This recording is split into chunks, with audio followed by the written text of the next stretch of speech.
Welcome back to another lesson in the book of Leviticus. Today we're going to be going through chapters 11 through 15. Now I want to remind you I'm not doing a verse-by-verse study of this book, but I do want to do more than just kind of a broad overview. That's why we've already been spending so many weeks in the book. So it's kind of a happy medium there. It's not verse by verse necessarily, but it's also not just a one lesson and fly over. Today we're going to be looking at chapters 11 through 15, and those chapters are important. And if you just kind of plopped into the book of Leviticus and didn't really understand why they were there, you'd think, oh, these are boring. What do these have to do with me? But again, knowing the big picture of the book is really helpful. So I'm entitling this message, chapters 11 through 15, The Need for Recleansing. The Need for Recleansing. Imagine that you've got a wedding coming up that you're attending, you're going to, and you think about a week out, oh, I'm looking for that shirt that I was going to wear. Let's say you're a guy. You're looking for a shirt to wear to a wedding, and you realize that it's dirty, the white shirt that you're going to wear with that tie and that suit. So you take it to the cleaners. You take it to the cleaners, you do the work to find it in the bottom of your closet, you see the stain, you take it to the cleaners, and they do their thing, and you pick it up a few days later, and then you put it on, freshly ironed, freshly pressed, freshly clean shirt. You're on the way to the wedding, and you think, let's pull into Dutch Brothers and get some coffee on the way to the wedding. You get the coffee, and then you're going a little ways away, and all of a sudden you spill the coffee on your clean shirt.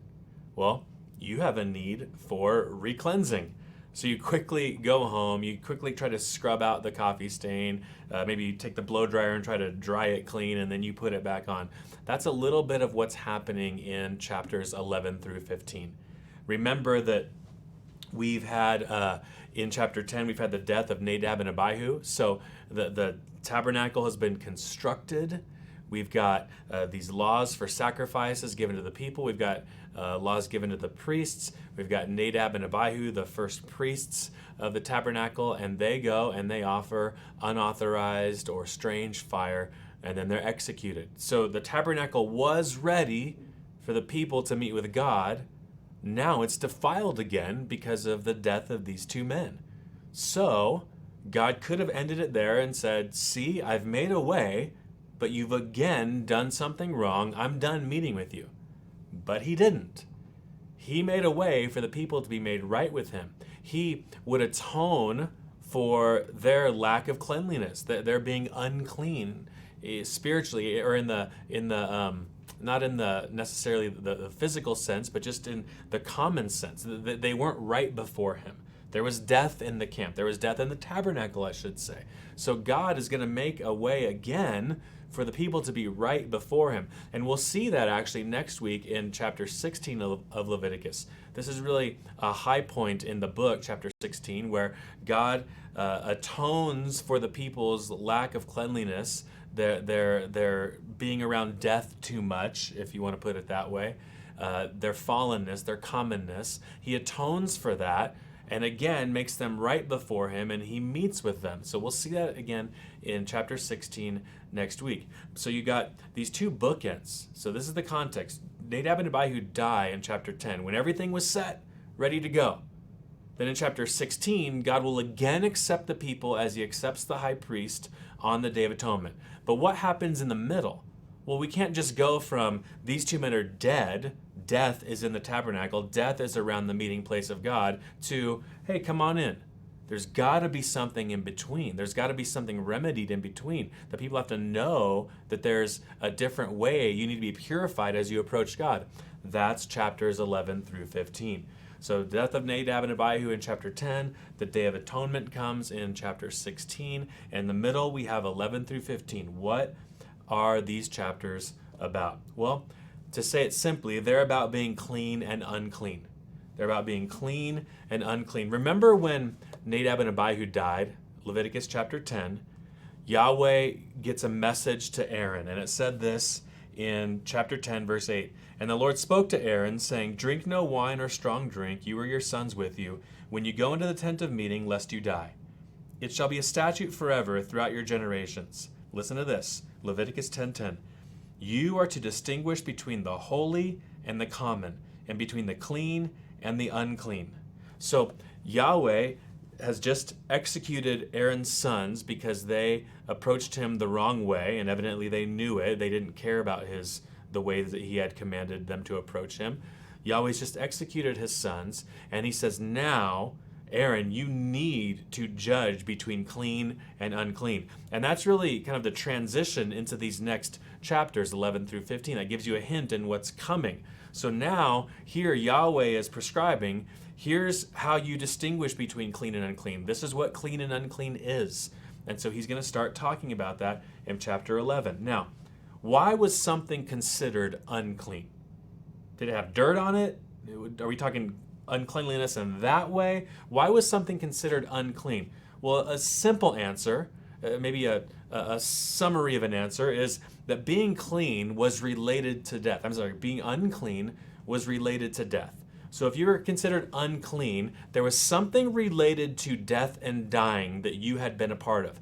Maybe you touched a dead body, or as we'll see later, maybe it had to do with animals that you were eating, or maybe it had to do with the loss of blood after childbirth. So being unclean was associated with death, and that's very important to realize.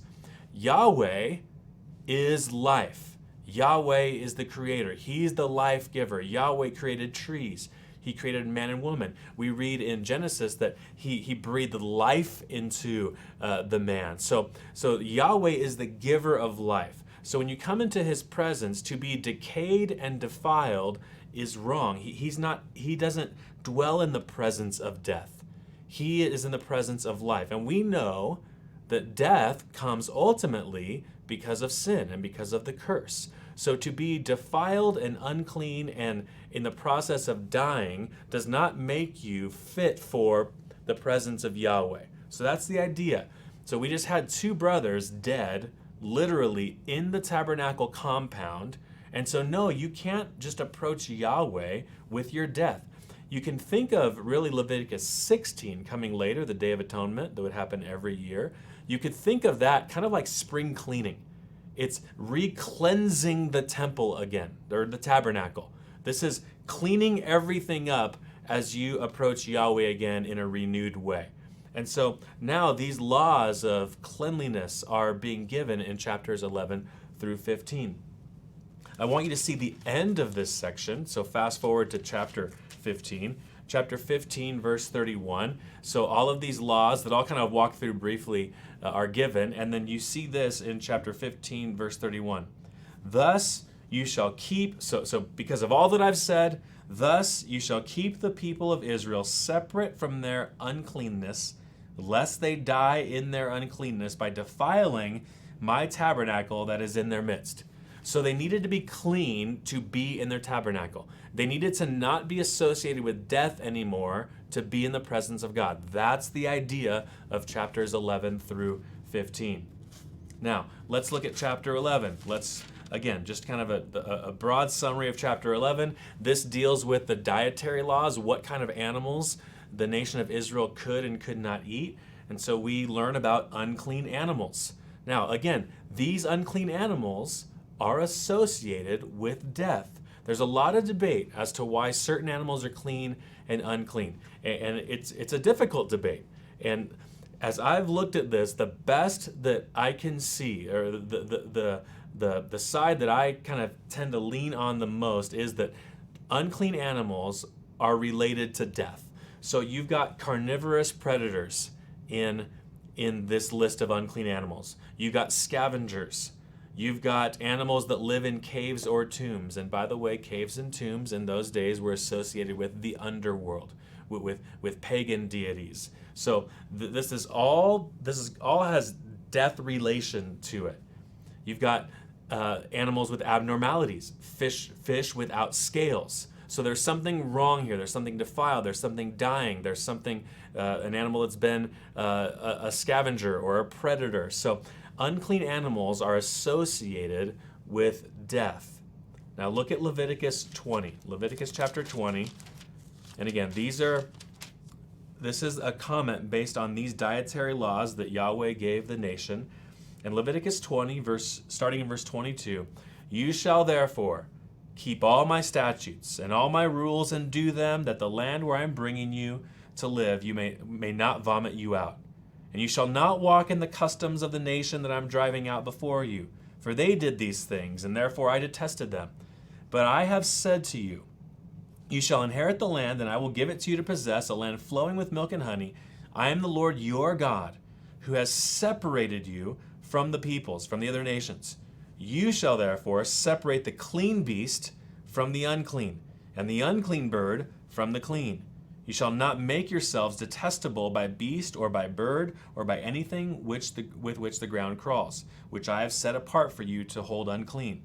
You shall be holy to me, for I the Lord am holy, and I have separated you from the peoples that you should be mine. So you can go back to Leviticus 11 and realize in what these people ate, they were distinct from the other nations, because the other nations ate other things. So the people of Israel were not to eat things associated with death. The other nations of the world did that. These people, in what they ate, when they ate a meal, it would be assigned to them, you're different than everybody else. You're separated. You're holy to God. He's considers you different, and this diet that you have is part of what makes you distinct. All right, so that's the idea behind chapter 11. Now, praise the Lord that we don't have these dietary laws anymore. In Acts 10 to 11, we won't go there, but in Acts 10 to 11, Jews are no longer distinct from Gentiles by dietary laws. Jewish Christians are no longer distinct from Gentile Christians by dietary laws. Christ has reconciled us, and that's why there's that great section in the book of Acts in chapters 10 to 11 where God allows the people of God allows everybody to eat meat, to eat pork.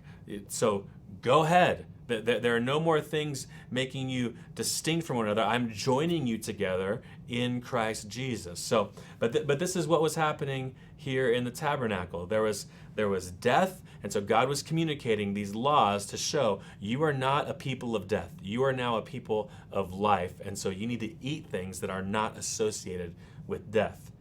Now let's continue on to chapters 12 and 15, and we'll do this quickly. In chapter 12, you've got a chapter about purification after childbirth. Now, it's interesting when fast forward to the New Testament, when Jesus is born from Mary, after she has Jesus, she goes through this ritual of purification. Well, is that because giving birth is a sin? No, it's not a sin.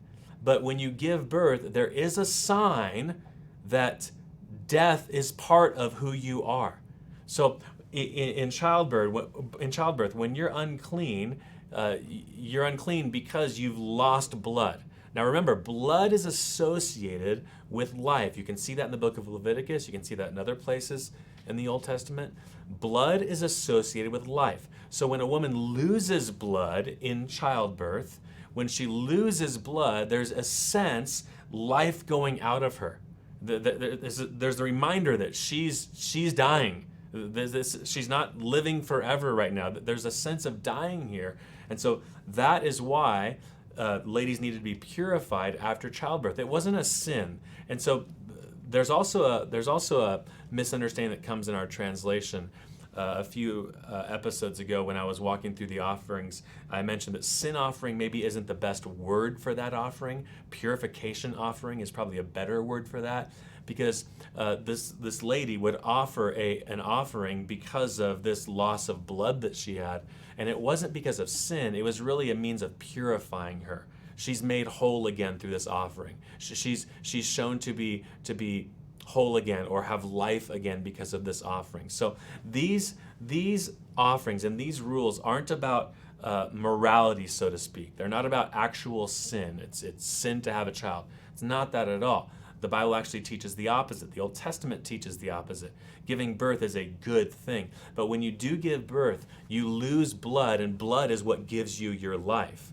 And so when you lose it, it's a sign that you are dying. And so again, all of these unclean and clean laws are about death and dying. So there needed to be a sacrifice given after childbirth. In chapters 13 to 14, you realize that people are unclean because of leprosy. Again, the body is corrupt. The body is not functioning the proper way. So there's all these instructions about how to identify leprosy and how many days it takes for you to be considered recovered and then to cleanse your house. And so these are the laws given in 13 and 14. But again, as you read through Leviticus 13 and 14 for the rest of your life, realize this is showing me that people are dying. Things are not right. And we can't be dying in the presence of Yahweh. All right? That's the idea. We also learn in chapter 15 that you're unclean because of a discharge of semen. Now, what is that showing? Life is going out of the male body. So that's the idea. Life is going out of the male body. So again, these are all related to life and death. All these teach that a person's body at different times is not whole. It's not whole. The bodies are lacking. Something's wrong with them, or something's leaving them. These are not moral faults, as I said. Men and women become unclean regularly. We're reminded that we are dying. Sometimes you might come into contact, in other places in the book, you might come into contact with a dead body. That's why a high priest who entered the Holy of Holies was not allowed to touch a dead body. So this is all about life and death cannot reign in the presence of Yahweh. So he's re-cleansing the people. So these people are part of a world where they've just come out of the wilderness. They've come out of the place of dying, which is what oftentimes the wilderness is pictured as. They've come out of the wilderness, and they're about to go into this tabernacle of God, into the dwelling of God. So as they go from wilderness into tabernacle, and as they advance to levels in the tabernacle, ultimately to the closest place where they could not advance, only the high priest could on their behalf, as they're advancing from the grave and death to the closest place with Yahweh, they've got to be clean to be there. They've got to not be considered dying to be there. They've got to be washed, as if you will, as they go into the presence of Yahweh. That's the idea here. These purification laws are given because God is making his people right before him again. God's making his people right before him again. Because again, they're constantly defiled, but he's making them right before him. Michael Morales, in his book on Leviticus, summarizes in this way.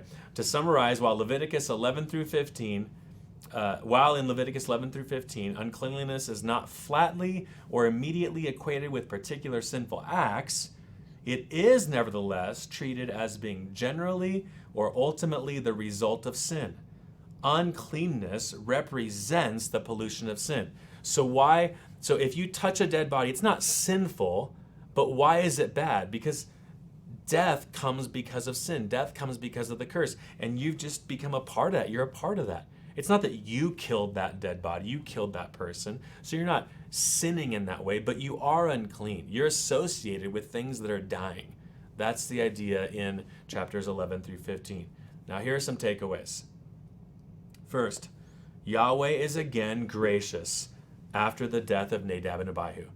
Again, he doesn't say, see, I set up this system, I gave you all these laws, I got you guys ready, we took time to do this, and then you immediately offered the wrong sacrifice, or in the wrong way, or in the wrong location. I'm done. He could have been, but he isn't. These laws in 11 through 15, you're not to associate with death and dying. You're to be associated with purity and cleansing. These laws are given as grace by Yahweh. This is who he is.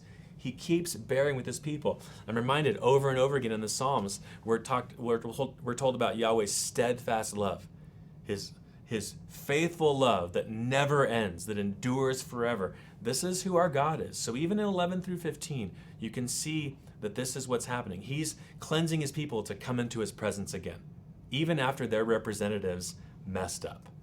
So another takeaway, New Covenant believers have been spiritually regenerated. We're known as those who have life. We have new life. See, when we're born dying. We're born physically dying. We are born spiritually dying. We go our own way. We want our own things. Our minds are hostile to the things of God. But when God regenerates a heart, gives new life to a heart, causes someone to be born again, Christians are the only people on the face of the planet that are spiritually alive and being made more and more and more and more alive. So understand this. As the people are going from sin, being represented by dead Nadab and Abihu, as they're going from sin and touching dead things and being around birds that are unclean and scavengers, as they're going from sin and darkness and death and dying to Yahweh, he's cleansing them. He's giving them these rules of purification so that they are made right to be in his presence. He is making them right by these laws so that they can be in his presence. Kind of sounds like the gospel, doesn't it? God sent Jesus to make us righteous so that we are righteous in the presence of God. You can see some parallels here. So new covenant believers have been spiritually made alive, regenerated. We have new life. We, as I mentioned just briefly a moment ago, we are considered righteous. In a sense, you could say we are considered clean. We are considered right before God. We have access right now into the Holy of Holies, if you will. We have access with God through Jesus Christ. So we're clean. He's made us clean. He's washed us. Jesus said that to his disciples in the upper room. I've thoroughly washed you. I've washed you. So we have access. We are the people in the Holy of Holies. We're not the people outside that have just touched a dead body and have things wrong with us. We are considered righteous, according to 2 Corinthians 5:21. Another takeaway. While we've been renewed, we are still being renewed. So there is a little bit of a parallel with us and the Israelites, that we're being cleansed in these ways before they approached Yahweh. We've been renewed, so we are acceptable to God through Christ. But 2 Corinthians 3:18 and a number of other places would also show us that we are still being renewed. We're advancing into the image of Christ. We're growing into maturity. We're looking more and more like him. So hopefully you look more like Jesus today than you did 5 years ago, if you were even in Christ 5 years ago. So while we are righteous before God, we're also in a day-to-day way growing in righteousness at the same time. So there is that progression as well. Another takeaway. We will one day be perfect in spirit and in body. So our bodies remind us that we are still fallible. We're still part of this earth. We're still those who aren't perfect in every way. While we're considered perfect spiritually, our bodies still don't function perfectly. We're not Adam and Eve in Genesis 1 and 2. We're Adam and Eve after the fall. We have sore backs, sore muscles. We get older. We have gray hair. We have wrinkles. We're dying. Cancer comes in. So we are still dying. One day, while we're spiritually regenerated now and being made more and more like Christ, our bodies are decaying. So we're growing spiritually. Our bodies are decaying. One day, God will make us completely right, no more sin in his presence, and we'll have a body fit for heaven that's perfect. No more sickness, no more sorrow. So that's where we're going. We will one day be perfect in every way, in spirit and in body. And you can see that promise in 1 Corinthians 15, 53 to 54. So this is what's happening in Leviticus. The people's representatives, Nadab and Abihu, have fallen. Again, there's sin in the camp. There's sin in the nation. There are dead bodies here now. Yahweh can't come into the presence of dead bodies. That's not going to work. There needs to be a cleansing, a spring cleaning, if you will. There need to be ways for the people to come back to him after this death has taken place in the tabernacle. Insert chapters 11 to 15 that talks about don't be associated with things that are associated with death, but be associated with life. And then now we come to chapter 16, which we'll get to next week, and we'll learn that God has done the spring cleaning. You can approach Yahweh again in a certain way in Leviticus 16. So I hope that's somewhat helpful, so that now for the rest of your life, when you read chapters 11 through 15, you understand what comes before and what comes after and why it's given. Have a great week.